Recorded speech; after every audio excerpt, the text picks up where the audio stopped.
Oh, wow. Yeah, that was a close one. Yeah? Okay. I got 5 minutes to go, and I'm like, really? Now? Yeah, I heard the music come on. I was like, well, I guess I got to go upstairs now. And then I sat down. 3, 2, 1. Yeah. Oh, look, Nick's already here. He says lots of good prints today. Well, we're going to find out, my friend. Oh, look at that. We've got. Don't say we're going to find out. Say, yes, we do. Yes, we do. Sorry. Yes, we do. Yeah. Look at that. We've already got chatter going on. The peeps have started without us. You know, and I was thinking it is kind of Elfman-ish. It's like mid-90s Elfman. It is. The music was made for us by my cousin Joshua Cunningham. He is trying to break into the biz, so to speak. So he made the music. That's great. Oh, it's. He sent it to me, and it's like I was like, ooh. It makes me think of Beetlejuice. Yeah, I thought it was some like forgotten movie that like in the credits, the chase sequence or something, when the credits roll up. But no, it's great. Yeah. Yeah. Yeah, it's pretty cool. It's very cool. I want him to make theme music for me. Oh, well, it's just so happens that he was working on it until COVID went south. I was gonna give every artist their own little opening. Really? Yeah. Holy crap. Wow. Josh, if you're listening out there, did you hear that? Mustafa wants his own theme music. Absolutely. And now COVID is really hitting home because I didn't get theme music. Now I'm really feeling. Well, you know what? I'm sure he'll be tickled pink to know that someone wants him to do some stuff. And there you go. Anyways, guys, look at this. You guys are off to the races today. Look at you guys. Oh, my goodness. I feel so empowered. Welcome to MBartist Alley Live. Obviously, you guys have started without us, and we appreciate it. I see the comments coming galore, and keep it up, keep it up. Why? Because each comment and question you guys put in there, Frank, I see you. Basil, I see you. You get a ticket into the draw for a free art print. And, look who's here. Mr. Villain. Mr. Villain. He's such a nice guy. He's not a villain. Oh, please. What is he known for? He's known for being a great guy. That's true. That's true. Who draws great villains. Yeah. Yes. The irony that is Jamie Coker, the biggest teddy bear in the world, loves drawing villains, ladies and gentlemen. So anyways, as I was saying, Jamie Coker's with Jamie. They're starting without us. Check out the comics section. It just went out of the gate. Out of the gate. Look at Basil, villain undercover. Yeah, no, this is fantastic, guys. You know, it's right here. You're getting me right here today, guys. But anyways, to finish my thought, Did I get the right side? No, you hit it right in the comics code. Yep, there you go. Approved. You guys are all approved. Anyways, I'll comment. Someone's going to win a free art print today. Why don't we throw them up and walk through them real quick? Let's walk through them real quick. Nick, you're absolutely correct. The Darth Maul looks wicked. As soon as we get them up. Featured art prints. This is what we do, ladies and gentlemen. We are artists, and we like to draw. And we've got a smorgasbord of eye candy for you today. Yes, more language that Mustafa can ridicule me later. Let's start off with, whoa! What happened? Bob McCloud. There we are. We have Bob McCloud's Fantastic Four, Doom of Galactus. Is that John Buscema on pencils? Yeah. Wow. Right? Imagine that on bus stop size. Legendary. Yeah. Legend. Wait for it. Anyways, moving on. We got Chad Hardin's Ghost Rider Spell Possessed. Francine Delgado's Sailor Moon Batman mashup. This is the Poison Ivy Harley Quinn one. I have no idea who the Sailor Moon characters are. We'll need her for that one. Mr. Coker. Mr. Coker on line 1, please. Tell us about this one, sir. Yes, Mumra. I think every kid who grew up around that time period had a fascination with the Thundercats, or at least the opening credits to the Thundercats. And one of the most impressive pieces of the opening credits was Mirage Transformation scene. Just that little snippet where he goes from mummy to full-blown bad guy, chest heaving. Definitely spent some time in the gym. That look. So I just wanted to go full bore crazy with the spit flying out of the mouth, which you pushed me for the spit. And I was like, more spit, gotta do more spit. And I think it turned out pretty good with all the spit. I look at it now, and honestly, I feel like I could have done more. But ripping Lion-O apart, man, I mean, let's be honest. Lion-O was one of the weakest parts of that whole show. What? And so it felt like a pleasure to rip that SOB apart. Snarf is one of the weakest parts. Come on. Oh yeah, that's a given. That's a given. Snarf. Snarf is with cute toys. You didn't Snarf like is Lion-O? cute toys. Lion-O was like Optimus Prime or something with cat people. Oh, he was the Luke Skywalker character. Yeah, I like Luke Skywalker. No one likes Luke Skywalker. Oh, well, okay, nobody requests them. I know that for artwork. All right. Just for the record, I love Thundercats, and I look forward to meeting the voice of Lion-O at Ultracon. Yeah. Jamie, apparently not so much. Are you going to tell him, like, hey, you were the weakest part of that show? Your voice is great, but your character They sucks. could have done more with your character. That's what I would say. Okay, so I'm going to say He-Man is maybe like one of the weaker parts of that show. Yes. Obviously. I agree. Yeah. With the page boy haircut and the pink shirt, and I couldn't get into it. Yep, I agree. Wholeheartedly. Yep. Wholeheartedly. We're on the same page. Yep. Look, Eric's like, come on, move along. Yeah, sorry. Go back for a second, Eric. I have one comment to say. I look at this image now, and all I can think of is Mumra with Sylvester the Cat's voice.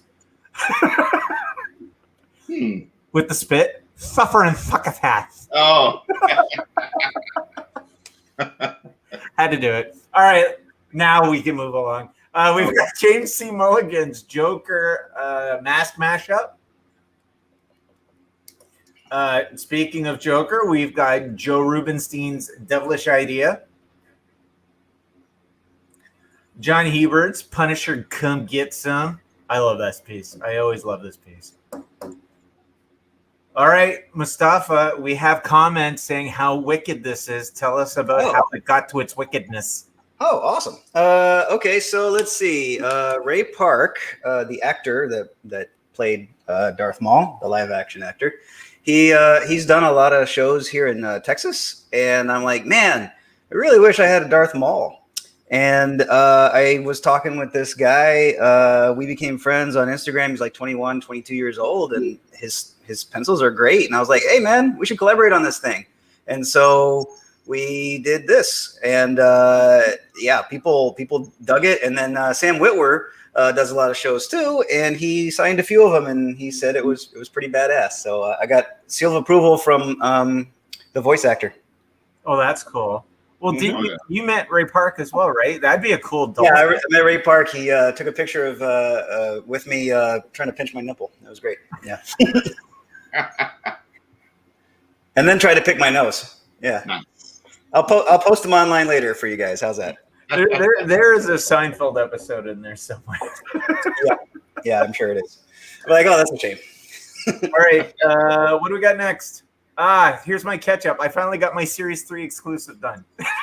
I've heard he's the weakest guy of the show. Yeah, he's the weak. Yeah.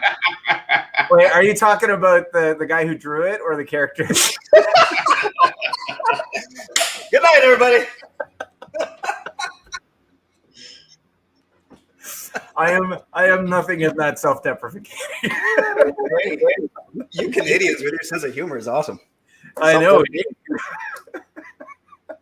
See, that's how we're going to take over the world, through humor. Yeah. It's not going to. All right, let's get that out of there. All right, ladies and gentlemen, so those are our featured art prints in a very long-winded view.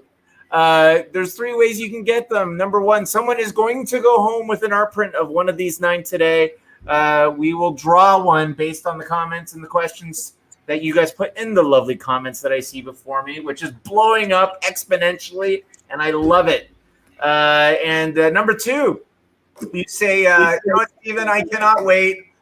Claim Hardin, and then Love G will take care of you out in the pit. Or just go over to MBartist.com and fill your cart/boots with any art print, platinum, and canvas. And on checkout, you will get free shipping with the aptly titled promo code, free shipping. All right, those are the featured art prints for today. And with us, look at that. Drum roll on the roof. Ms. Francine Delgado. Hello.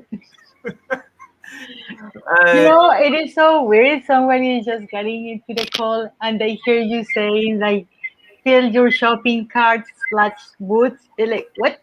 What is he talking about? So I'm just saying. Well, I know what are you talking about because I heard this before. Yeah. But if someone was just arriving, like, what? Yeah, well, you know what? I know I have room to improve because Mustafa just said I'm the weakest link of the show. So I did. I literally said you are the worst part of the show. Oh my God. Yeah, you missed it. Yeah. I had some coffee. I was no holds barred. Yeah. I didn't say that. See, look, even Nick says you're being too mean. I I'm just skimming over the comments as we go because I'm laughing too hard. But Luke says, I will let Kenny know when I get his autograph that everyone loves him except Jamie Cook. Hey, that's so fine. Were you a fan of Thundercats, Francine? Yes, I'm guilty of charge. Okay, no, that's fine. We were all fans. Did you feel like Lionel? Did you feel like Lionel was the worst or the weakest link on the show? Oh yeah, he was always messing up. Like, okay, well, I it liked it was like between Lionel and the little bird. See, I didn't like Snarf. I thought Snarf was ridiculous. Snarf is ridiculous. Yeah, even at 7 years old, I was like, this is stupid. And then, you know what they did? We got a great idea. Let's bring 2 of them in. Why have one Snarf when we can have 2? Yep. Yeah. Rob, how you doing, Rob? Rob's in the house. We're doing well. We're talking about the weakest link on Thundercats, which is apparently Lion-O. Nick Larkin says Panthro was awesome because of the I like Panthro. Okay. Well, like, what are you talking about? Panthro was bad. Yeah. All right, this is what we're going to do. We're going to go through, I had an idea in terms of what I wanted to talk about, but that just went right out the window because of Jamie. We're going to blame him entirely. So let's go. We're going to start with Thundercats. We say Lion-O is the weakest link. I think that's a unanimous vote, except for Mustafa, who said Snarf. I say Snarfer. Yeah. And then the 2 kids are like right behind him. Yeah. Oh, Wily Kid and Wily Cat? Yeah. But they were kids. They were supposed to suck. Lion-O's a kid. Yeah, but he was a grown-up kid, so it's his fault for growing up so fast. It wasn't his fault the planet blew up and it cracked the esophagus and he grew. So whose fault is? He was the leader. He has to take the fall. He wasn't the leader though. He was like he was the same age as Wily Kit and Wily Cat. Yeah, but they enhance him and make him growing up. And who did that? Who? I need to rewatch this show. I don't remember any of that. in the opening, in the pilot episode, they put them all in those little alien sleep. Wasn't it like a cryostasis? Like on the pods. Yeah. They put him in the pods, and the pod cracked, and he aged. While the mentor died. Like, did he not check? No, but I think it was like the mentor did that intentionally. Oh man, now I have to go back and watch the game. Was it Jaeger? Suddenly, Yeah, like he did Jaga. that intentionally. But so he was because he was supposed to be the leader, so they grow him up intentionally. I don't know. That is what I remember. Well, this is what I want to know. Jaga was piloting the ship all the way to Middle Earth. And he didn't bother to check on the cryostasis chambers. They're fine. That's what I'm saying. I think he did that on purpose. He allows Lionel to grow up on purpose. He did it on purpose. Yeah, that's my theory. That theory. is bad parenting right there. That's it. I'm doing a art print of Jago. Worst parent ever. Well, I don't know. Imagine if you have the possibility of have your kids skip the teenage years. I don't have kids, and I will do that. Now we know why. Someone needs to do an art print of Jago walking past the cryo chambers going, he's good. Speaking of being good, look at that. Mr. John Huber, producer and X-Men artist, is in the house. How you doing, sir? Good. Aloha, everybody. We've got lots of chatter in the comment section, Jamie. They want to know, when is the next villain? Oh, it's going to be dropping soon. It's going to be definitely tied into Ultracon. There was a plan. Plans changed. So it's gone from one villain to another. Oh, okay. Are you going to leave any hints? Just the Ultracon hint? That's it? It is tied into one of the trilogy of Thundercats, Silverhawks, and Tiger Sharks. Oh, it's got to be Tiger Sharks. I'm putting my money right now. Jamie, your race is giving it away. Oh, but we will not. We will not give it away. John, we somehow we got into the conversation of the weakest character on a show, and we went right to Thundercats and Lion-O, and we kind of been segueing ever since. So, did you watch Thundercats in its day, John? Or no, I didn't. I did not. I remember I'm an old man. I never saw those things. I was the previous generation. All right. Well, let's pick. Well, we went to He-Man. Did you watch He-Man, John? No, I did not. I think it was the same time Similar period. generation. I was a hair too old for that. I was still watching stuff like Scooby-Doo and Battle of the Planets and things like that. Oh well. So Scrappy-Doo, weakest link, right? Scrappy-Doo was taken out the sky. Yeah. All right, there we go. Let's do Scooby-Doo. All right, Velma or Daphne, John? Oh, Velma. Velma. Oh, Velma. all day. All day? Seriously? Oh, all day. All day. Jamie, are you on the Velma bandwagon? It's that hot librarian thing. Huh. I was like, I'll drink to that. I'll drink to that. The glasses, the dark hair. Oh yeah. Done. Oh yeah. All right, who's the weakest link of Scooby-Doo? We got to bring John into the fold. Scrappy. Scrappy? Yeah. Scrappy, easy. Yeah. Everybody raised Scrappy. Nobody likes him. What was Scooby's country cousin's name? What was that Oh one? yeah. Oh, Yeah. wow. You got Like Scooby Doo or something like it was. Scooby Dumb or something like that? Something, yeah. Wow, that's just Lord. pointing a finger. Who's the weakest link? Probably that Scooby dumb character. Yeah. Yep. Talk about leading the audience 101. All right, I'll tell you what. I'll give you one from my favorite show, The Weakest Link, and people will yell at me when they get the reference, but Colonel Potter was the weakest link, okay? On MASH? He couldn't act. It was the same thing. Every show he was in, he wasn't, they went from Henry Blake, a great character, to him. So there you go. I put it out there. Everybody thinks he's wonderful. Didn't like him. Didn't like BJ Honeycutt. Like the first 3 angry sociopathic years. There you go. Okay, does anybody... Okay, now we've flipped everything over. Yeah, I tipped the table. Does anybody remember MASH? Yeah. Because I'm old. Okay, if we're going to talk about MASH, here's the problem with MASH. The first 3 seasons where they had Trapper John, Colonel Blake, and all that stuff was fantastic. And then it just did a digress into Bland City. That's what I just said. It was angry. It was 60s. It was, a revenge show. You never knew what was going to happen, and it was roaringly funny. Then suddenly it stayed more and more maudlin with every year. The acting was still pretty good, and they had some good stories, but it wasn't the same show. Those first 3 years were just amazing. Well, it turned into like a social commentary for what was going on at the time, right? Right.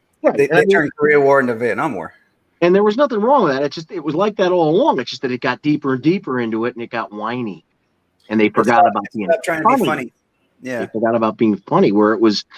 I'm real jaded about stuff like that. It's tough for me to laugh out loud at something, but I worship that show because those first 3 years still make me laugh out loud.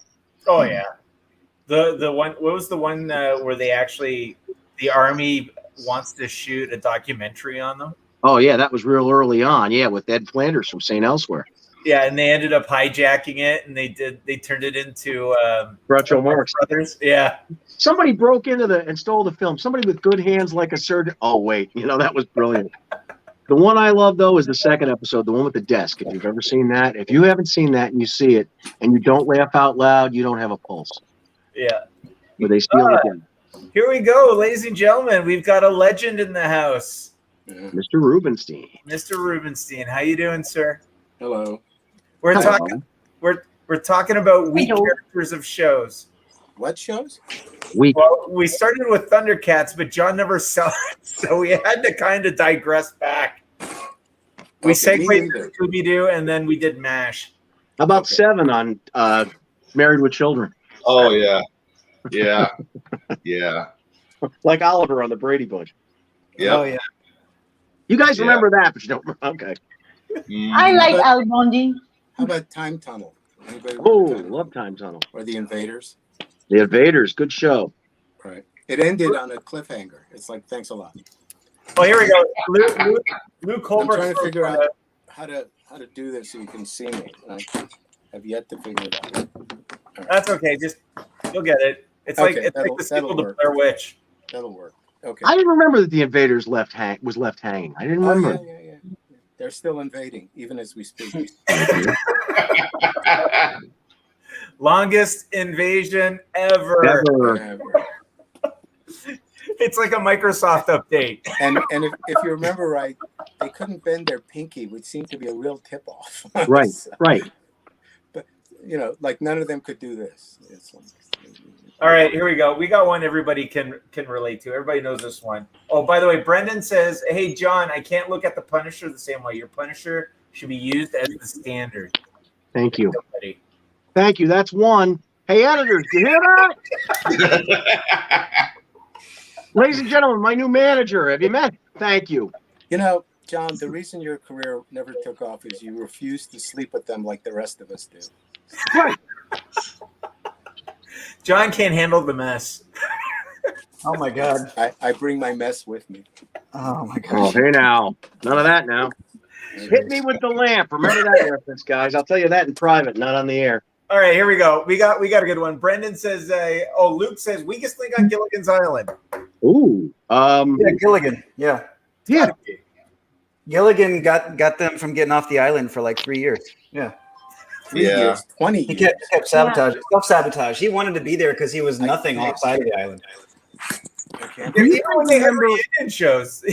Does anybody here remember the show Dusty's Trail that was on for a year? Anybody? What was the question? You remember the series Dusty's Trail? It was on about 74, 75. It was a remake of Gilligan's Island, only on a trail. And they had basically all the same iconic characters, and Bob Denver was the lead. He was Dusty. He was the navigator or whatever, and they got lost in this covered wagon. So it was just Gilligan's Island all over again. And they had almost the same characters, and I think even some of the actors from Gilligan's Island guested. He had done a previous show between then called The Good Guys, Right. and the skipper was a guest on it, and I think Marianne was a guest on it too. Did Dusty's Trail have a Marianne and Ginger? Yes, they did. Only I can't remember what their names were. One was like a schoolmarm, and the other was a showgirl, if I remember right. Which are you, Marianne or Ginger? I like to think of myself as Marianne, but I'm really Ginger. What I meant was, which one do you like better? Oh, Marianne. You missed this. We already had the Velma conversation. Yeah, Marianne, no question. Hold a second. We got it. Bob Mccloud is here. Start the clock. Look. Bob. Start the clock. There we go. Bob. All right, the clock is running, and so Bob, you don't have to do the timer. We've actually rigged it so the timer will come up when your 12 minutes is over. All right, that's great, Steve. That's great. But that's Canadian minutes, so don't trust them. Yeah, there's a 25% conversion. Right. All right. I converted. Anyway. That's just wrong. Ladies and gentlemen, co-creator of the New Mutants, Marvel, DC, the list goes on and on. Bob Mccloud is with us. Mr. Mccloud, we were talking about weakest link of shows. We started with Thundercats. John had no idea what the hell we were talking about. We drifted over to MASH, Scooby-Doo, and now we got lost somewhere in Gilligan's Island. Who is the weakest link in Gilligan's Island, Bob? The weakest link, I guess the professor, maybe? Oh! He's the only one keeping them alive. Do you know what the professor's real name was? Yeah. No. Hinckley, wasn't it? I think it was I think it was Professor Feces. Yeah. Honest, look it up. I thought it was something Hinckley. No, Hinckley's from Greatest American That's Hero. American Hero after, and then he was Hanley, and then he was H. But I think the professor was Hinckley too. No. Yeah, Steve, I do have a connection to Gilligan's Island. Share.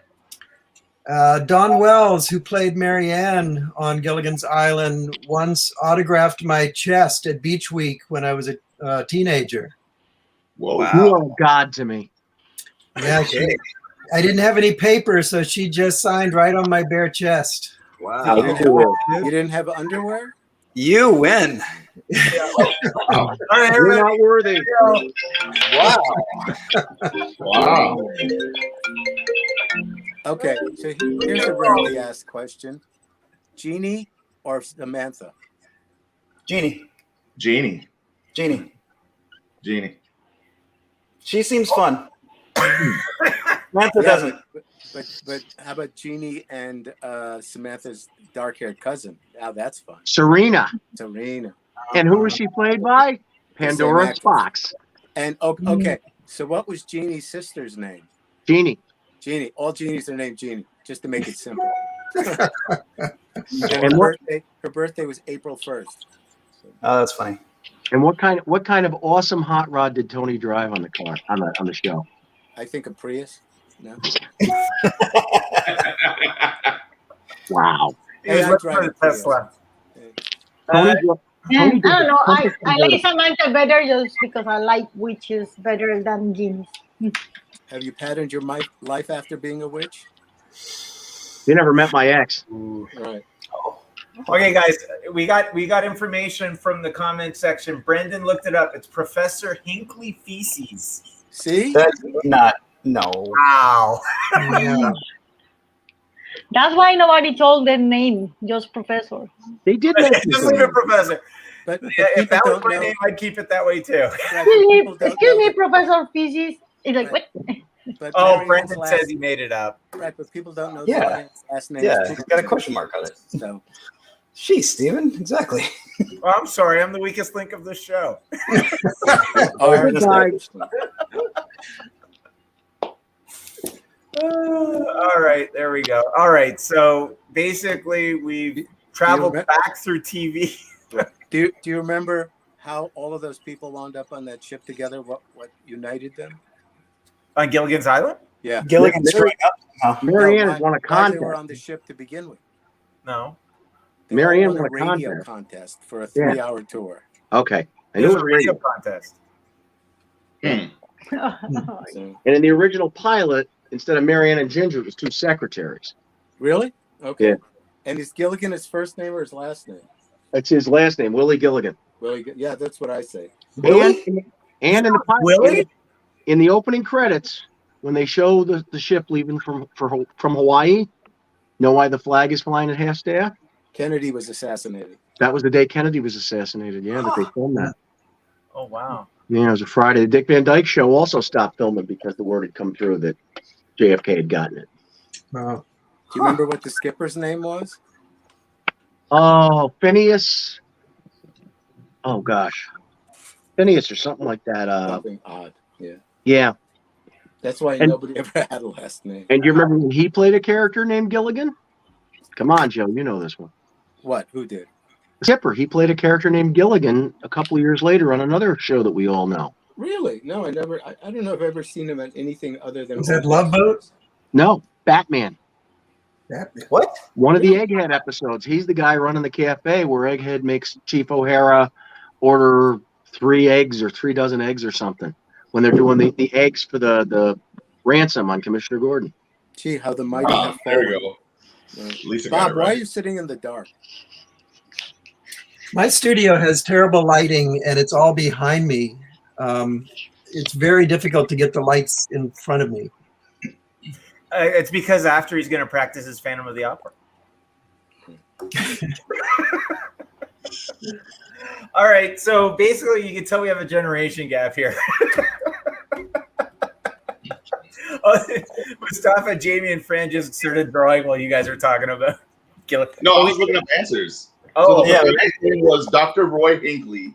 Roy Hinckley. And the skipper's name was Jonas Jonas Grimby. Grimby? Okay. Grimby.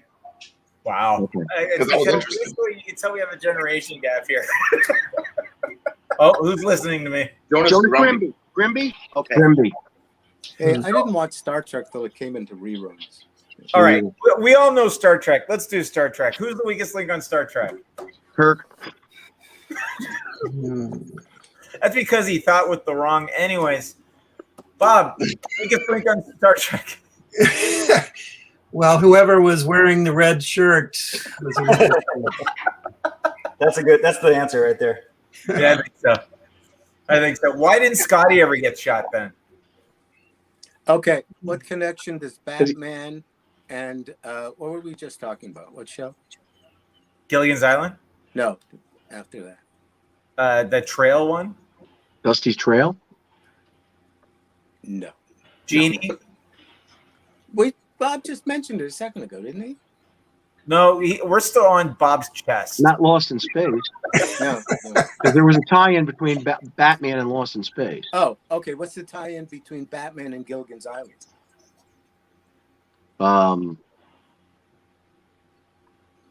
That I don't know. Well, What's the answer for the block? I don't know either.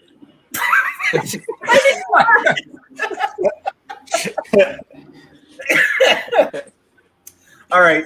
Actually, I met a Lucille Ball expert, and I said to him, "What's the connection between Lucille Ball and Star Trek, other than she produced the show?" And he couldn't come up with an answer, but I actually had one. What is it?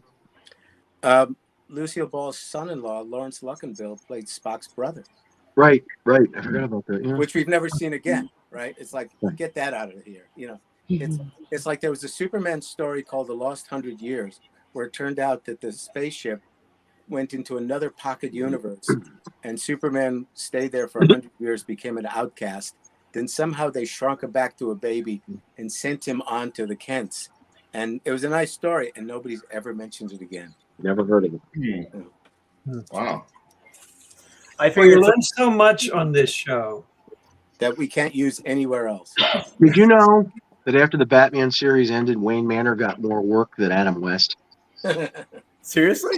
It was on Land of the Giants. It was on Mission Impossible several times. It was in Rush Hour with Jackie Chan. It was Kennedy's father's house in that movie, The Rat Pack. It was, oh my God, I'm trying to think what else it was in. Wayne Manor got a lot of work until it burned.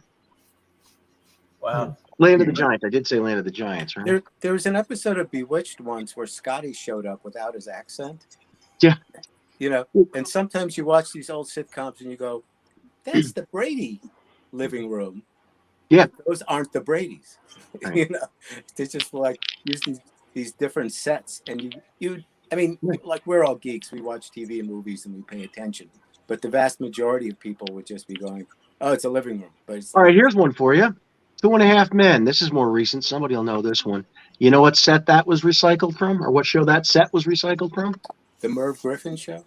No. Oh, all right. The Honeymooners. No. I don't know. Anybody? Is there an era like 80s, 90s? 70s, early 80s. Ooh. The last 2 years of a long-running sitcom. Archie Bunker? No. Oh. Laverne and Oh. Shirley. Laverne and I was Shirley. going to say Laverne and Shirley, damn it. When they moved, they redressed the set from when they moved to California, and that because 2.5 Men wasn't supposed to last, so they just figured they'd cobble something together, and lo and behold, there it was. Wow. We need lives. When is my 12 minutes up, Steve? Oh, Oh, man. When are you going to contribute something? Bob, I do have an important question to ask. How long did the signature last on your chest? Yeah. Is it still on there? This was Beach Week, and so it lasted like 3 days. I didn't take a shower. Of course. Like most of the fans. Right. You know, I saw her at a convention about 2 or so years before she died.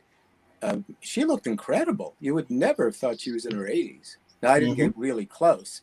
I did a show with Barbara Eden a few years ago, Yeah. and she still looked wonderful. She's tiny, absolutely tiny. And of course, everybody was talking to her about Jeannie, and I asked her about Route 66, and she looked just like perked up because it was something she didn't get asked a lot Oh, about. good. I told her I liked Sabrina better, and she went, "Oh, you're one of those." All right, well, let's do a wheel. I want everyone to pick a show, and then we're gonna do weakest link and why. All right, and we'll see where that goes. All right, Fran, you've been really quiet. I see you're talking to the audience more than us right now. So we're so. Hey, I'm busy, you know. It's an education. Pay attention. Multitasking, Joe. Multitasking. All right. You have to define weakest link. Well, the weakest link would be the Lion-O of the show. I don't know the show. So- See, there you go. All right, and so that would be me of this show. Oh, There we okay, go. now I understand. There you go. That would help. Oh, Okay. Francine, pick a show. Pick a favorite show, the weakest link, and why. Okay, I'm gonna go with the Flintstones because I think it's something that everybody knows, right? And weakest show in the Flintstones, I think it was like the little Martian guy. I don't even remember the name. I love Great it. Kazoo. Are you kidding? Really? No, That's what I was thinking too. for me, he didn't make it. It's like, That was nah. Harvey The Farm. Great Kazoo, Flintstone. Yeah, that's when the show jumped the shark, for sure. That's a horrible answer, dum-dum. That was Harvey Korman, wasn't it? Hey, Joe, what did you like about that guy? Who, me? Yeah. He was great. He broke it up. He was interesting and different. He was the Mr. Mix's picture lick of the Flintstones. No, And it was Harvey, wasn't it Harvey it's Harvey Korman? Corbin. Yeah. Oh, okay. Oh, wow. It's got to be Fred. How can you not like say Flintstones and think it's Fred? Like, Is the weakest link? He is the weakest link. He's the one that screwed up every episode. But that's what made it interesting, like Gilligan. Without those guys, there's no episode. Yeah, I watched the show because what clumsiness stuff he did. So no, that doesn't make him Fred wicked. Flintstone was great. What are you talking about? Fred was the star of the show. Exactly. We All I hate know, these things. if Wilma was a modern woman, she would have divorced his ass a long time ago. Yeah, but the Flintstones was based on the Honeymooners. She was Right. not a modern woman. Yeah, and she put up with what a doofball he was. Like, but she loves him. You know. Yeah. Kind of like my life. Not a very good role model. But it's like in Burns and Oh, Allen. when Bob. Gra- speaking Oh, of Bob. Rachel, Put it right on his face too. Oh, Bob. My time is Oh, up, but my I'll gosh. do a show. Bob, Yeah. before you go, I just want to tell you, I was showing my wife some of your black and white Marvel stuff from when I was a kid, and Yeah. I'm still just blown away by that. I just wanted to give you some props. I just loved all Oh. that stuff. Thank you very much, Sean. I really appreciate it. Thank you. I always loved your stuff anyway, but that stuff was just prime. Thank you. Sorry to. That's very nice. Thanks very much. And Bob, I want you to know I appreciate the additional 45 seconds you just gave us. All right, but that's all you get, Steve. Oh, Bob, I'll Bob, see you guys. but Bob, What? if Stephen gave you a $150 gift certificate like he does me, would you stay longer? You're giving Joe 150. I want 200. You want to, yeah, but you don't know the store. I got a rock. That's good. Bob, I don't know if you want it. It's the Victoria's Secret. Oh, he does. Well, they You know what the- changed. Joe You doesn't know what want that Victoria's either. Secret is? The woman's a slut. There you go. No, Oh. Victoria's Secret has cleaned up their act. They're now run by a woman, and they're doing much more conservative stuff now. That's didn't know really that. too bad. Yeah. What's the point then? Everybody does that. It's no secret anymore, I guess. I don't know. So that There means you I'm going to go. go back to Fredericks of Hollywood? All right. Do they have your size? They have any size I want. Awesome. Joe's flexible. I've heard that. I'm double jointed, as a matter of fact. It's written on overpasses all over New York. Yeah. All right, I'll see you guys next week. All right, Bob. Bye, Thanks, Bob. thanks for see you next week. Next All right, time take it on easy. Bob's 12-minute clock. And bring your Victoria's Secret outfit, please. You know what we got to do next time he signs off? We got to have him do one of these. Or twitch his nose. Did you notice how the icon went perfectly right over his head? Yeah, covered his face completely with his own face. Bob, you look great. He's so more animated, you know. You know why he keeps it dark? It's really not Bob. He just hired somebody. There you go. That's okay. He's late on his Wiz comic. He's got to get working. Right. All right, so we did the Flintstones with segued there. Jamie, show weakest link. Oh, wow. I could give you a few. I'm gonna piss some people off here. I'm looking forward to it. We're at first. How I Met Your Mother. Yep, Worst character on the show, Ted Mosby. He that was sucks. my answer. That was my answer. I was trying to bring it to the modern century. That guy sucks. Yes, he does. Everybody in that show is interesting except that dude. Yes. yeah, Yes. he's the reason. Yes.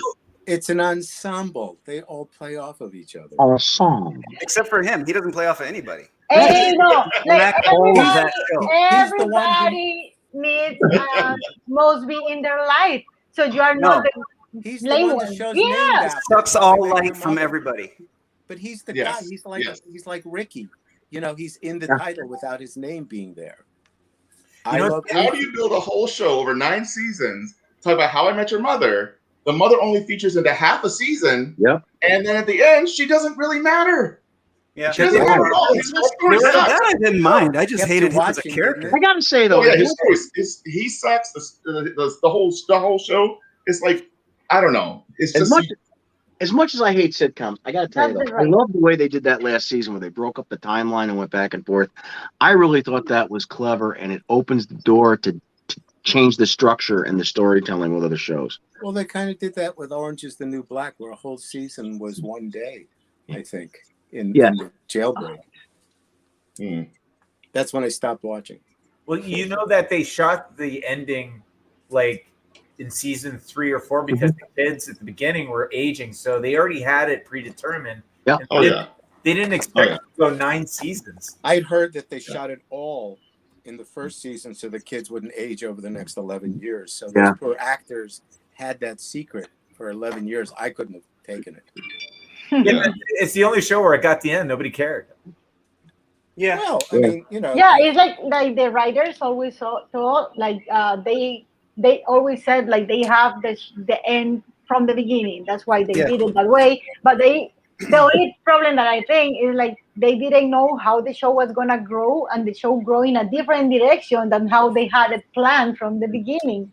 Yeah. So because how the show grow, I kind of admire that they keep like, no, this is what we want to do, and they did it. But it kind of like down the audience because they took it to this part, and then we're like, nope, we're back here. Yeah, I think it was a clever idea for 3 seasons, but for 9 seasons, it's like, ooh, that's all you got. Ooh. Well, Much. it's sort of like Lost, because while I think Yeah. they knew what the ending was, they had a Yeah. lot of other stuff that they never got to. Like, what was the island? What the hell are you talking about? Yeah, And they kind of I- crammed it I- last season. I met one of the writers on Lost who left after a season or two, and he said, "Did you ever tell?" He said, "I stopped watching." He says, "They ever tell you what the island was?" I went, "No." "You know?" He says, "Yeah, but I can't tell you." Oh, damn bastard. Oh, here's a cool one. So Luke says Jar Jar Binks is the weakest link of all time. Oh, it's Yeah. true. Oh, Yeah. If not him, then young Anakin. Oh, are you kidding? Oh, Anakin, yeah. period. Anakin wasn't cool until the last season of Clone Wars. yeah. Yeah, Anakin was only cool on the animated version. I'm sorry. Yeah. But even then, it I took them agree. 3-4 seasons to actually get there. Like, they screwed up that prequel every which way. It was supposed to be a fellow, not a Toys R Us ad.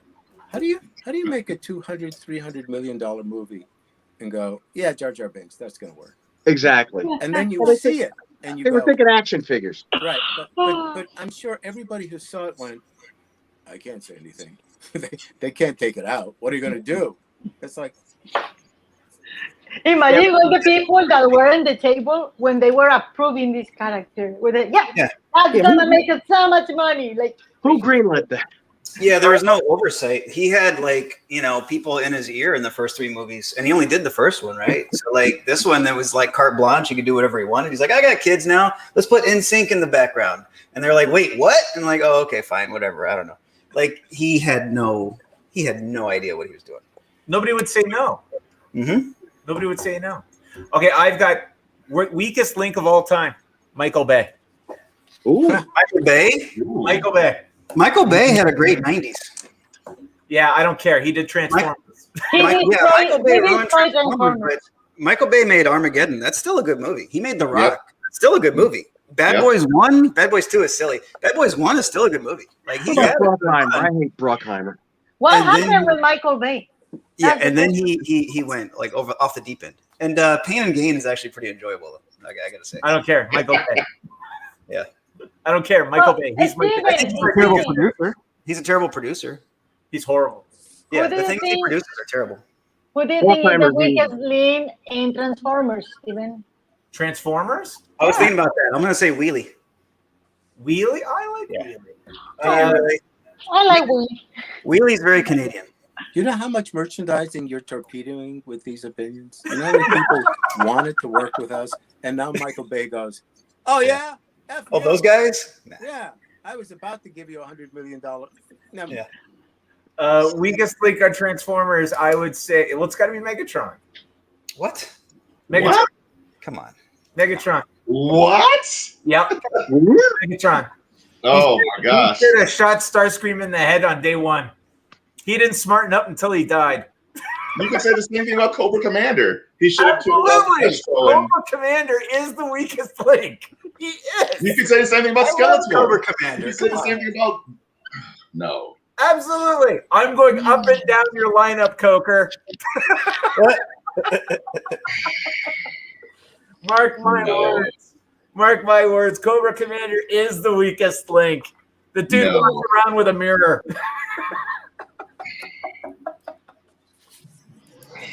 He's got a thing with chrome. All right. Mustafa, weakest weakest link, and why? Well, he took the Ted Mosby from me because I've been arguing about that for like half a decade now. Like, that guy sucks. That guy Mustafa, let it go. Another show. Yeah, but another show. So also, I was thinking Transformers. I was thinking Wheelie. So, but somebody in the comments here mentioned Golden Girls, and all 4 of those characters are pretty strong. But if you have to say weakest link, it's got to be B. Arthur. Oh yeah. B. Arthur, like if she had lines, it was very like deadpan and it was playing off other people. Everybody else was funny on their own. She wasn't really funny on her own. She had to like have a reaction. She was the straight man, and that means she is just not as funny. And she left before the final episode, if you remember. Did she? Yeah. Do you remember who she left with? Yeah, she got married and went away. Remember who? No. Yeah, Naked Gun. Leslie Nielsen. Okay. Oh, yeah. And her ex-husband was a limo driver. Yeah, I used to watch the show with my mom every Come Saturday. on, any of us would marry Leslie Nielsen. Look at him; he's a hunk. Yeah, That is my milk. Leslie I know my Nielsen is a pick. Look classic. at that silver fox. Come on. Oh yeah. Era says Stan in his hairpiece. Oh That wasn't a hairpiece. no, that was bad hair That replacement. was The transplants. Oh, it got ripped out at his daughter's wedding. He had if you ever see pictures of Stan's daughter's wedding, he's there with a baseball cap on because he had the hair replacement done for the wedding. And then the morning that John Romita was supposed to come pick him up, he came to the door and Stan came to the door with a bloody towel on his head. Ugh, So that's why it was crooked. no kidding. Oof. True story. How long did that marriage last? Don't know. Wow. Luke Holbrook says Fraggle Rock is the weakest link. The whole show or just the... All right, there we go. Let's do Muppets. Weakest link in the Muppets. Oh, the Muppets. Oh, there you go. Is nothing sacred to you? Absolutely not. The man bomber. Scooter. What? Scooter. Scooter? Scooter didn't do much. No. Bunsen Honeydew. Bunsen was awesome. Yeah, I like Yeah. them. Bunsen and Beaker were awesome. Yeah, nothing Oh, to they were do. the best. They stole the show Wow. every time they came on. They did. They were Okay. also They helped each good. other. Yeah. Jamie, weakest Muppet. Oh my gosh. You know what? I got to disqualify myself from this one because I love the Muppets too much. Yeah. So do I. It's got to be Fuzzy. Yeah. Fozzie? Yeah, You mean Fozzie's Fozzie? there? Waka Waka. Hey, he was doing dad jokes before they were popular. I know, but he crashes the show every time he's on. Fozzie's Yeah, alright. that's his thing. Fozzie, I like Fozzie. I didn't say I didn't like Fozzie. I'm just saying, and it's Fozzie, not Fuzzy. F-O, Fozzie Bear. Fozzie Bear. Yeah, I had a friend in high school thought it was Fonzie, and I was like, it's not Fonzie from like, Fonzie Happy Bear. Days. Hey. So Oh, there you go. Let's go I Happy Days. drew a Fonzie with the hair slicked back and the glasses, and he's like, waka waka, You know Richard Belzer and Fonzie are cousins?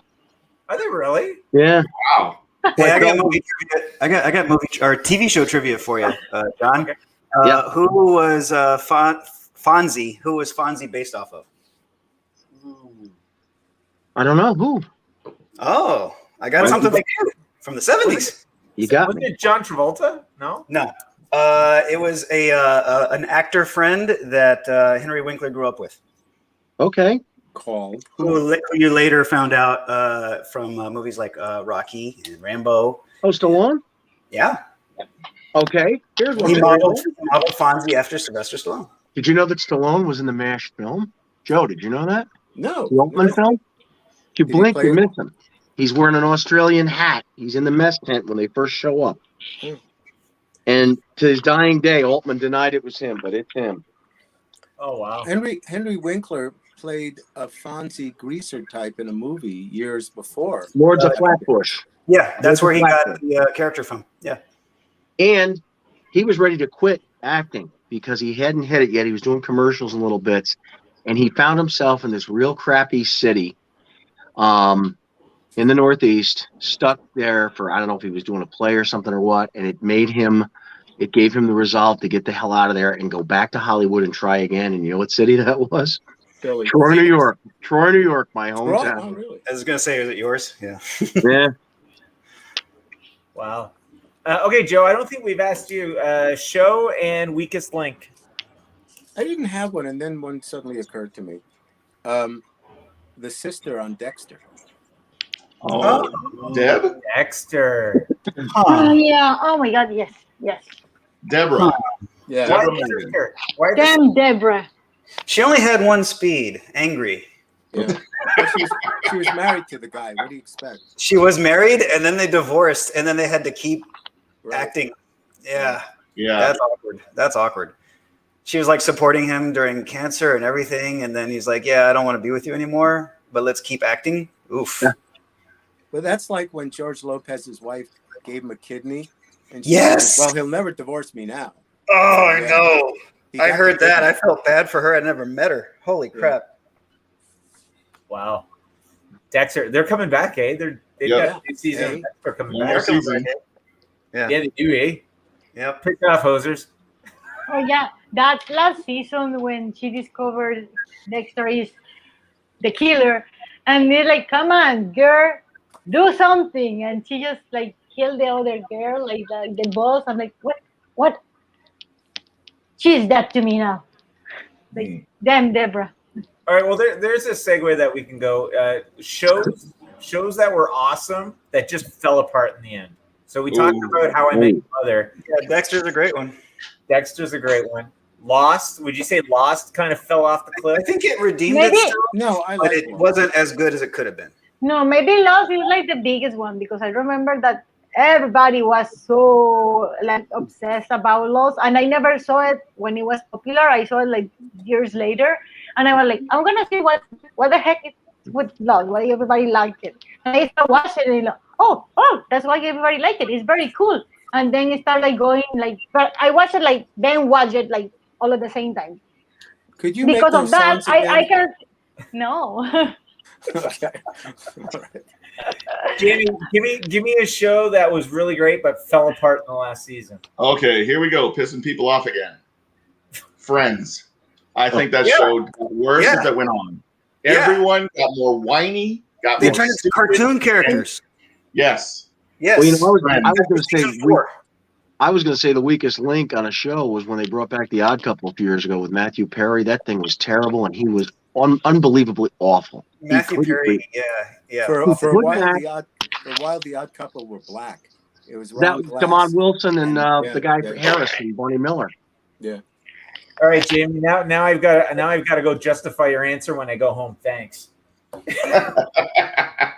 Brendan says the Seinfeld finale sucked. It did. Yeah. Yeah. All right. Still a great show, but yeah. Here's a big one for you. Legendary show before most of your times, but Hill Street Blues. And the way it wrapped up was just rushed, and they were planning on going another year, but the lead said he wasn't coming back, and they were going to make Dennis Franz the captain, and the network said no. So instead, they spun him off into a silly sitcom Right.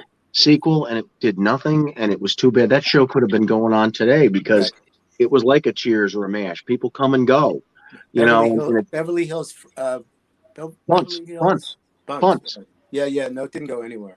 No. And that was such a good show. It could have been. I keep saying they should bring that back now. It doesn't have to be the same characters. You could have one or two from the original show. One's the mayor now. One's chief of police. They're a lot older. Actually, they did bring a show based in Brooklyn. It felt just like Hill Street Blues, but it was all familiar. You know, there was nothing exciting or innovative about it. Well, here's an interesting one.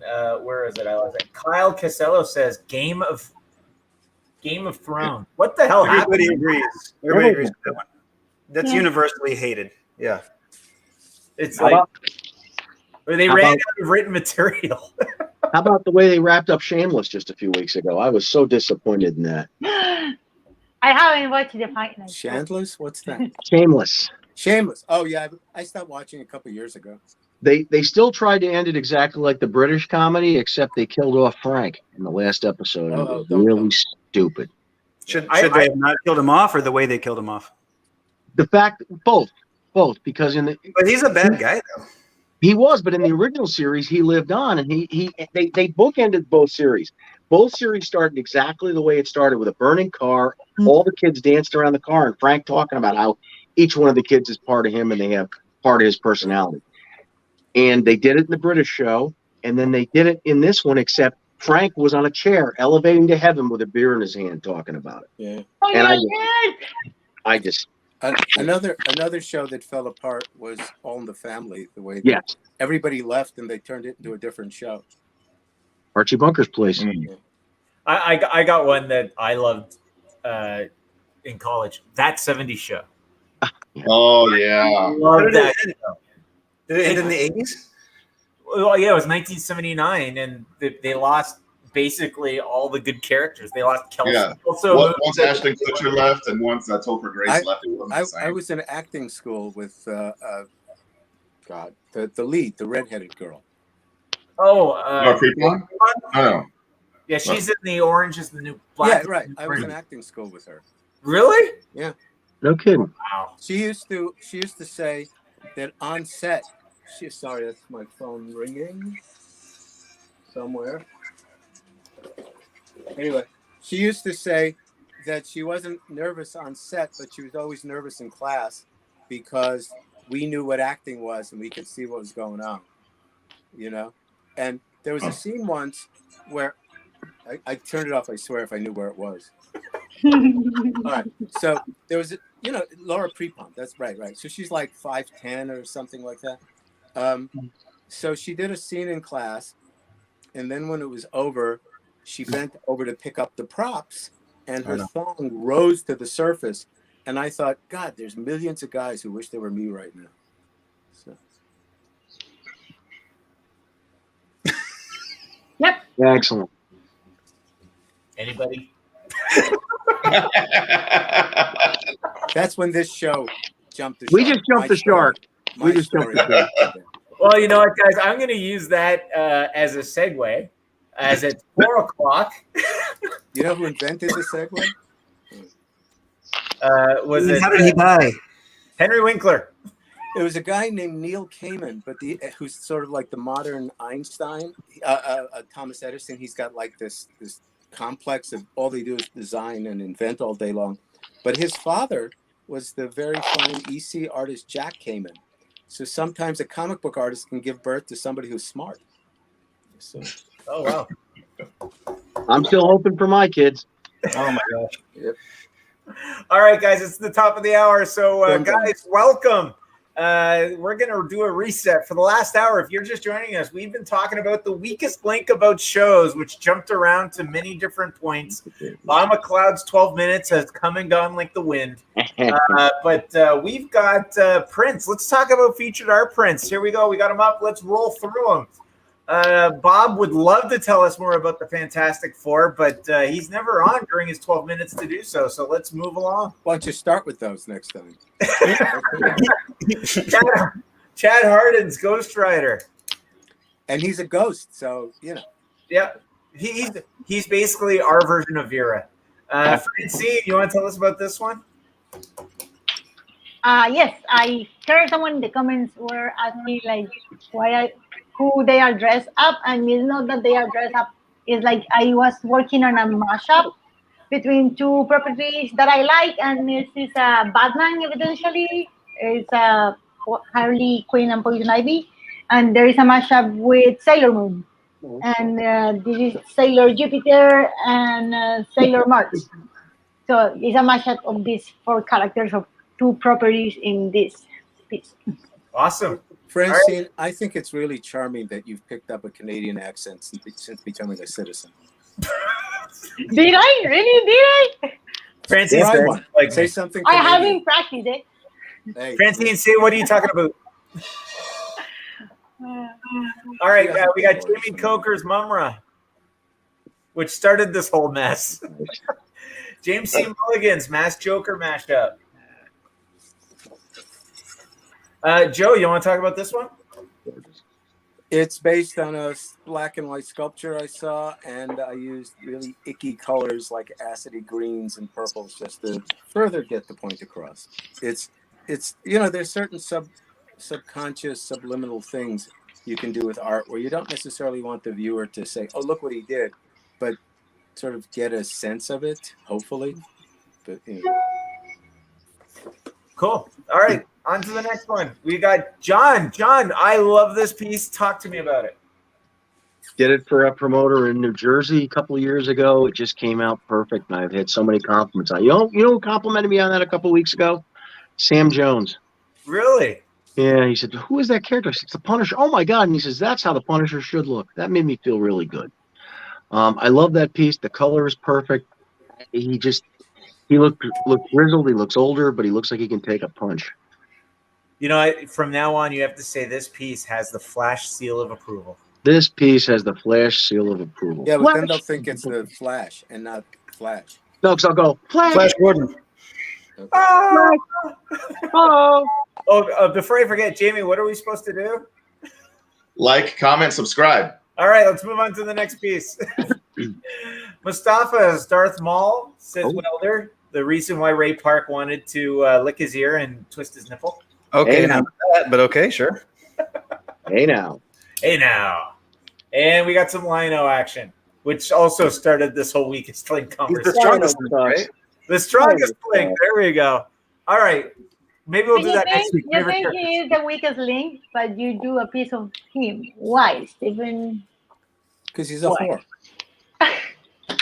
Well, any better than that. All right, guys. So these are our featured art prints. There's 3 ways to get them. Someone's going to be going home with one of these puppies, an art print of this, because you guys have been doing so great in terms of comments and questions. We love it. It looks great. Please keep it up. Somebody from this list is going to take one of these home. Number 2, if you see one you really want, go Delgado, claim.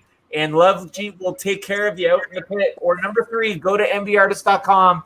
Fill your cart, not your boots, of any one of these, whether it be fine art, platinum, or canvas. And upon checkout, we will give you free shipping with the aptly titled promo code free shipping. So that's how you can get one of these fine art prints. We appreciate your support. As it is the top of the hour, we've gone that. It is time for show and tell. Who would like to show us what they got on their board today? Anybody? Oh, look at that. John's Mr. Connor. What do you got, Mr. Kana? Oh, Wow. that is Mike cool. Roth and Ben Grimm. See it? Yep. You have a thing in the background. This will be scanned and sent to you tonight, Steve. And we're going to have that ready for Ultracon. That's going to be That's cool. exciting. Very cool. Jamie, Yeah. you got something? Yeah. So Rick and Morty recently came back on Adult Swim, and it's one of my favorite shows. And so I did a little homage to something that just appeared in the small corner of episode 1, and it's this here. It's Rick and Morty as Blades.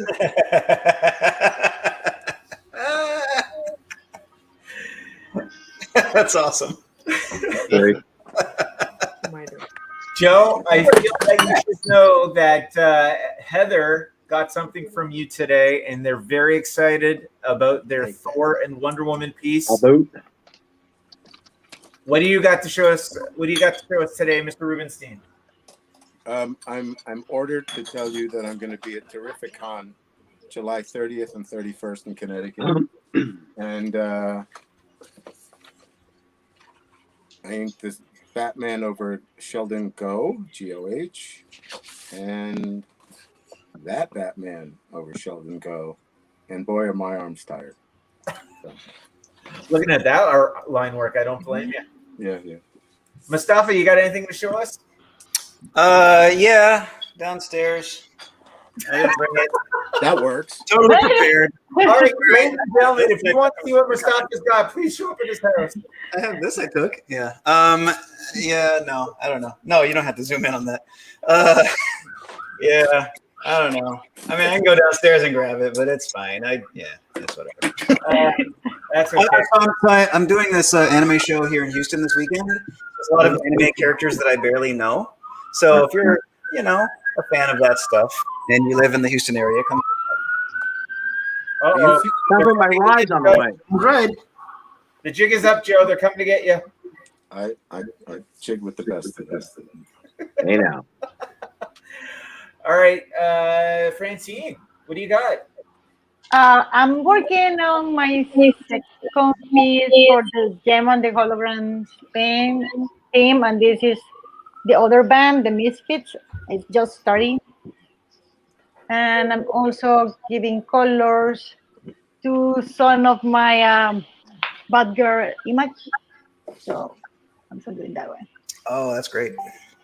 Yeah, finishing colors in that one and working traditional on the Gem and the Holograms piece. Very cool.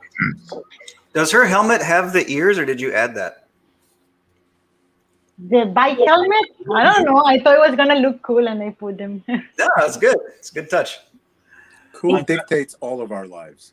Yep.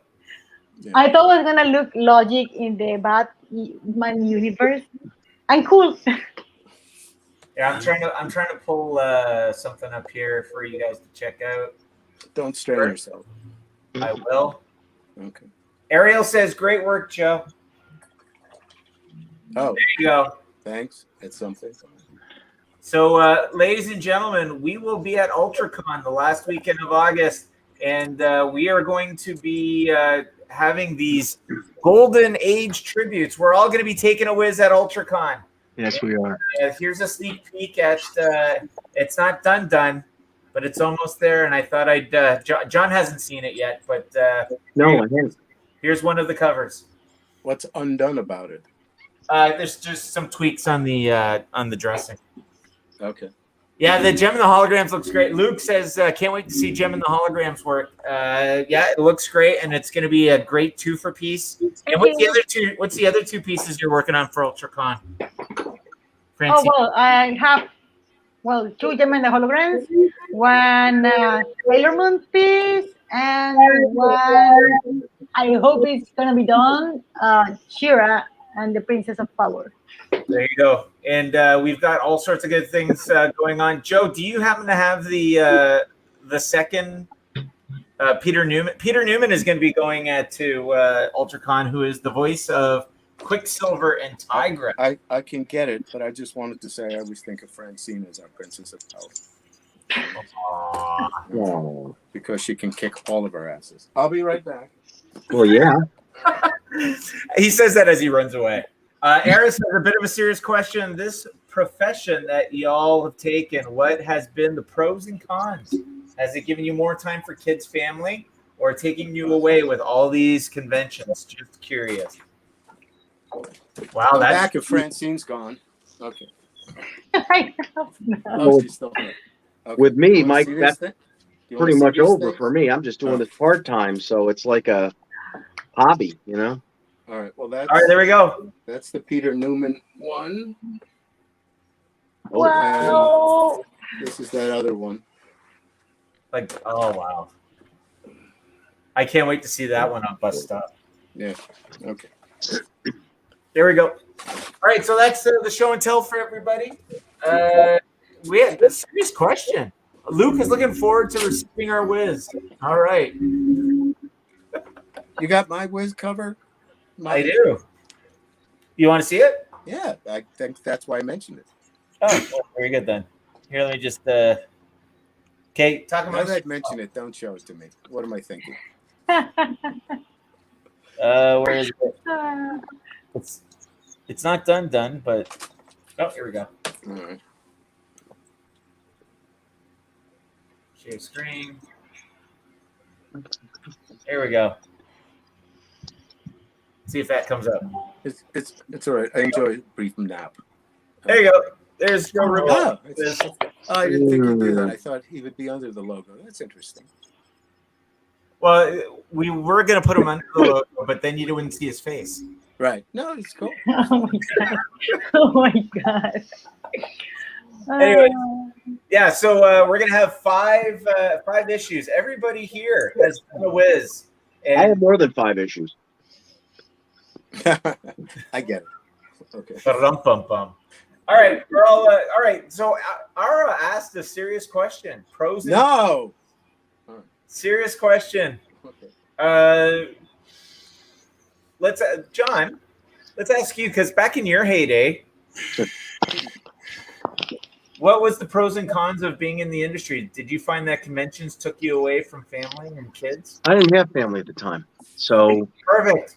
it was a great thing for a single man in his 20s who felt he was on the way up. I felt like I was doing something. I was able to do a lot for charities with it, which was something that I was always involved in. It just gave me a different outlook. You know, poor kid from Wynantskill, New York, got to see a little bit of the world because of it. And I just loved that. It did burn me out at times, but I loved it, and it ended too soon. But by the same token, it got me something with benefits and security and stability, and now I have a family and all that good stuff. And we're gonna get that engine revving again. Mustafa, you've got a family.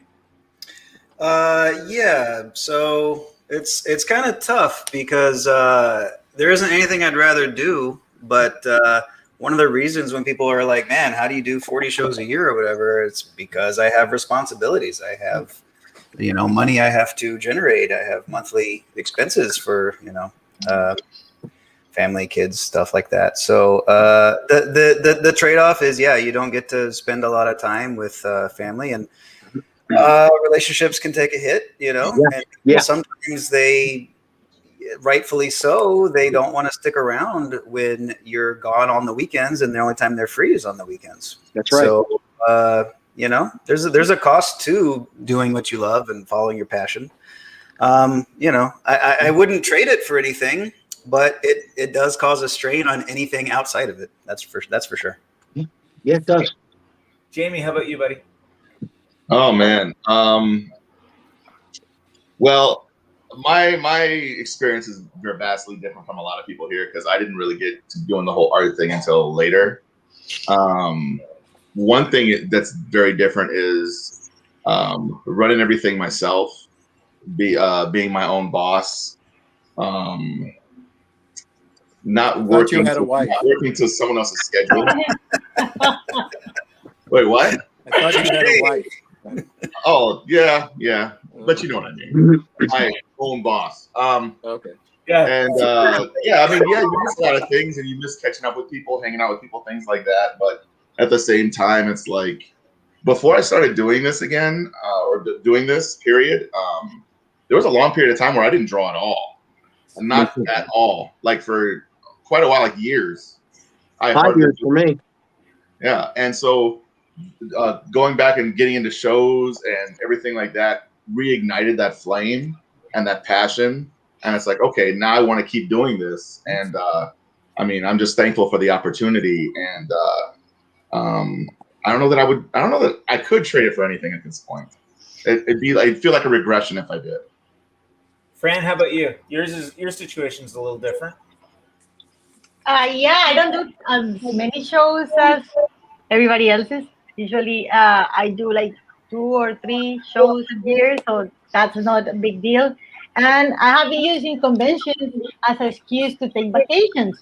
So what I do is, like, if I'm gonna go to a convention in New York, like vacation time, I go to a convention and I took time off and also do some sightseeing and stuff like that. So for me, it has been great experience because I still get to do the cons, but I have been meeting new places and meeting new people. Yeah. So has been like, I think the best way I'm taking it. But conventions are not my livelihood. I work at the studio, so I make my income from the studio work, and conventions have been more like a side job gig and vacation time combined. So Marry I me? think- Too late. I bet you're married yet. Okay. Careful. He used to propose to me all the time too, but he doesn't Yeah. anymore. Well, that was a proposition. Joe, how about you? Same question. I don't do as many conventions as Mustafa, so his family comes over on weekends. Oh, good. I'm glad somebody's watching. I thought you were asking about the industry, not conventions. No, Yeah, all of it. The question All of it. was all of it. Like, just how hard is it? The pros and cons with kids and family, balancing acts, all that type of stuff. My cats complain. Yeah. That's about it. You know, look, there's a great many people in the world who draw pictures who don't get paid for it. There's thousands of people who wish they had our lives, our careers, got commission. There's very few people in life that are asked for their autograph and told, gee, you're very important to my growing up, or you're important now, or I bought your latest thing and it made me happy, or my brother bought your comic book and that got me involved in the industry. It's all a privilege. You know, I do it anyway, but I'd rather not be a greeter at Walmart. So that's a motivation I have, you know. But yeah, you know, you're gone every weekend, and if you have anything resembling a social life, that's when they're available and you're not, and people are not necessarily willing. I go, well, you know, I'm free Tuesday through Thursday. It says I work. Yeah. You know, but that's also sort of the way if you're in a relationship and you're working all day and your loved one comes home from working all day and you go, let's go out. It says, I've been out all day.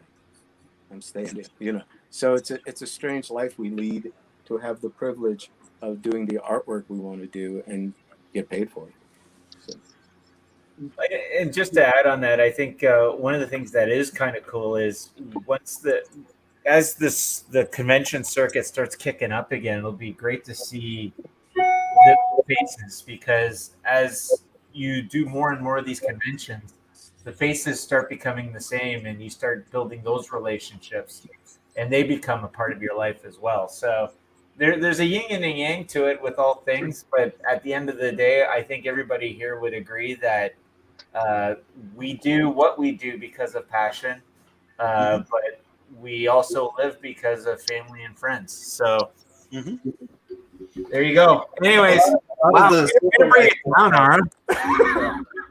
A lot of the social life that I have is these conventions, seeing like buddies, seeing artist friends, and then you get home and you become a hermit. Well, that was really a serious question.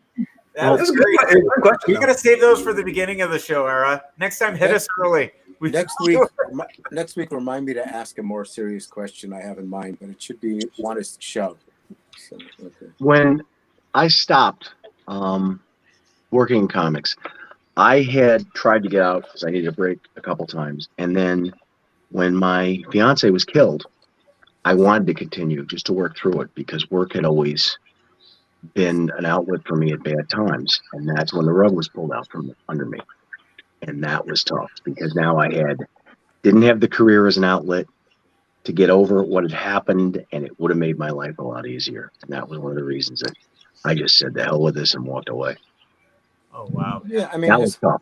Historically, artists have always used their art to manage a horrible situation. Like, there's drawings Rembrandt did of his wife, Saskia, who was dying. He sat there, he tended to her. He was a great artist. What's he going to do? He's going to draw pictures, and a lot of people say, if I think about it, it will kill me. So I'm just going to get busy on the work I have to do. So and that's what I set out to do. I said, I'll just dive in, and for the next 6 months or a year, I'm just going to work. Yeah, but then you take a breath like Forrest Gump. After 3 years of running, you turn around, and it crashes on you. So. And it did, but in a different manner. Yeah. John, when you look back at those drawings, Forrest Gump, weakest link, Jenny. Nobody disses the Princess Bride while I'm around. Nixon. Yeah, I'll go with Nixon. Okay. Yeah, I don't want to say it. Never mind. I watched that on the weekend. I introduced my 10-year-old to Forrest Gump, and she was just glued to it. She had no idea half of the references, but that movie doesn't need the references to stand on its own. Yeah. There's just so many great parts to that movie. It's a great movie. Jenny's trash. All right then. But here's the ultimate weakest link. Jenny. She did that to her own immune system, Brendan. Jenny. Oh, wow. Wow. All right. I don't know how to top that one. Just out of curiosity, Joe, when you look back at those drawings, do you see the more emotion from those? What drawings? From that time period?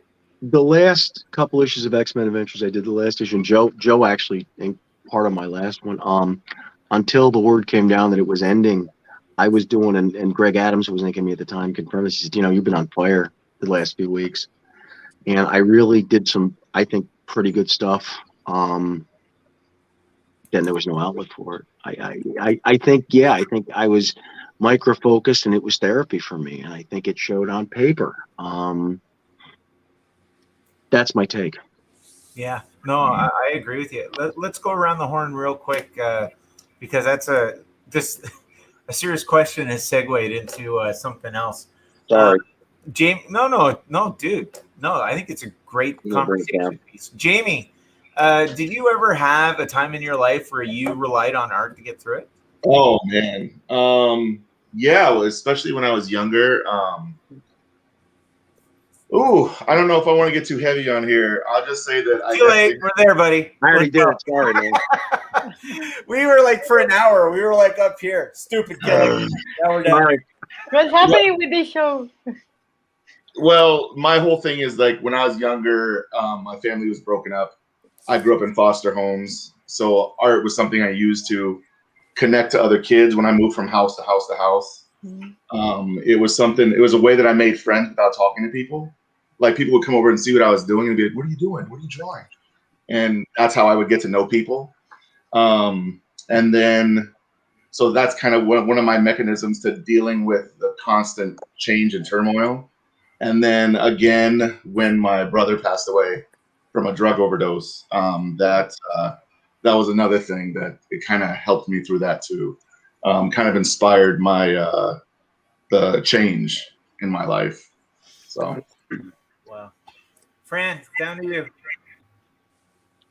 Well, as I just mentioned in the comments, I have been always guilty of being a workaholic. So it's not even if I have a hard time, but also when I have good times, I use work as, for me, work is drawing. So I use drawings or work as my gateway for everything. If I'm feeling happy, I'm drawing. If I'm drawing, if I am like having a hard time, I just go and focus on what I'm doing. But I think not just as artists, but a lot of people use their work as a medium to just like forget about other stuff. For us, it means drawing. So yeah, guilty of charge as well. Luke says this is the best show today, and I agree with you, Luke. What other show can you laugh and cry all in one episode? Let's jump up to Mustafa. Same question. Yeah. Guys, I'm this close to cry, so. Aww. Group hug. Bring it in. Yeah. Group hug, everybody. Group hug. John, Jamie. Let's see. Are we talking about artwork in general and how we've used it to help, that kind of thing? No, that I just basically just leveraging off of what John said. Like, have you ever used art to funnel to get through some of the hard times or even good times? I'll be honest. I did in high school. I had a lot of, everything's life and death in high school. Everything's the worst day and the best day and all of that. So in high school, definitely.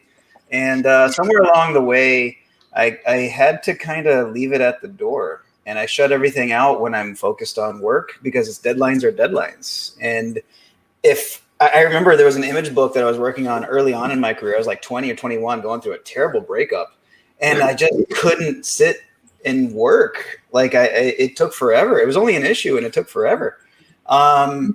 Since then, like I've had terrible, just garbage things happen. And I'm able to just kind of, push it away, finish the work in front of me, and then I can revisit it once I'm done, I don't know if that's the healthiest way to do it, but I just kind of leave it at the door and focus on the work, really.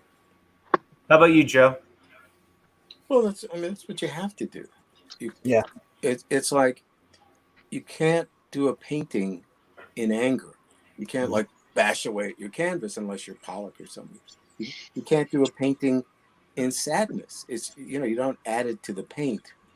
Yeah, so people have said that when they've watched me work, my face goes fairly blank because now I'm concentrating on the artwork. I mean, sometimes you make a facial expression to feel the muscles, to correspond.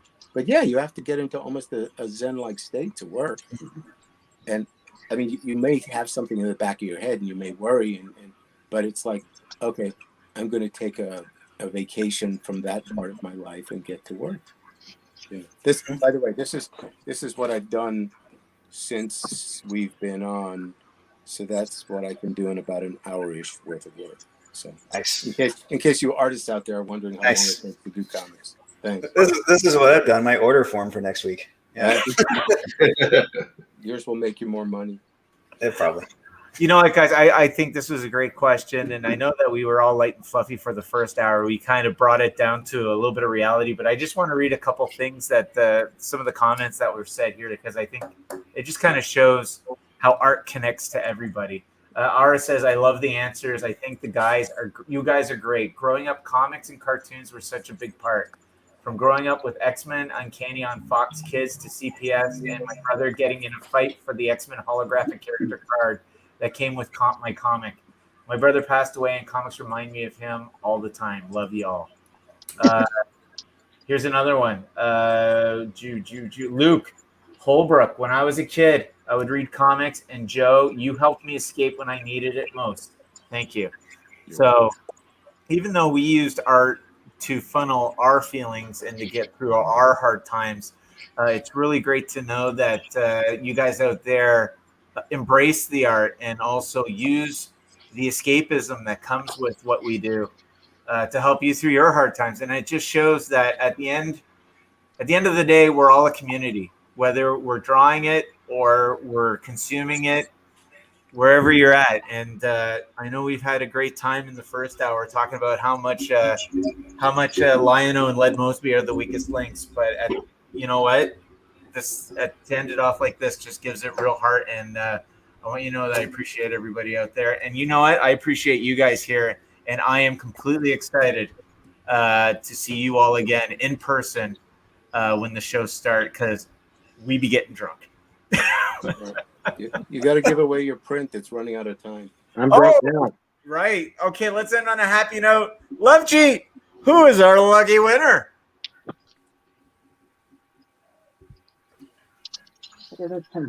Oh, Love G. Were you crying, Love G? No comment. All right.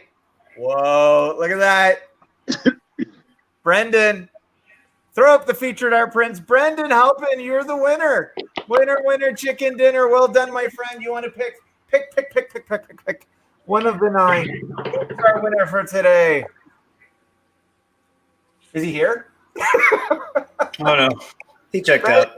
Oh, there we go. Sweet. All right, Brendan, who's the winner? Did anybody remember who got picked last week? Was that you, Mustafa? Oh, my art. Oh, hey, I'm 2 in a row. 2 in a row. Congratulations, Brendan. We hope you enjoy your Mustafa Musa, Darth Maul, twisted nipples and all. All right, guys. That's it for us. And wow, this has been awesome. You know what? We started with a bang. We weren't even on, and the comments were going off.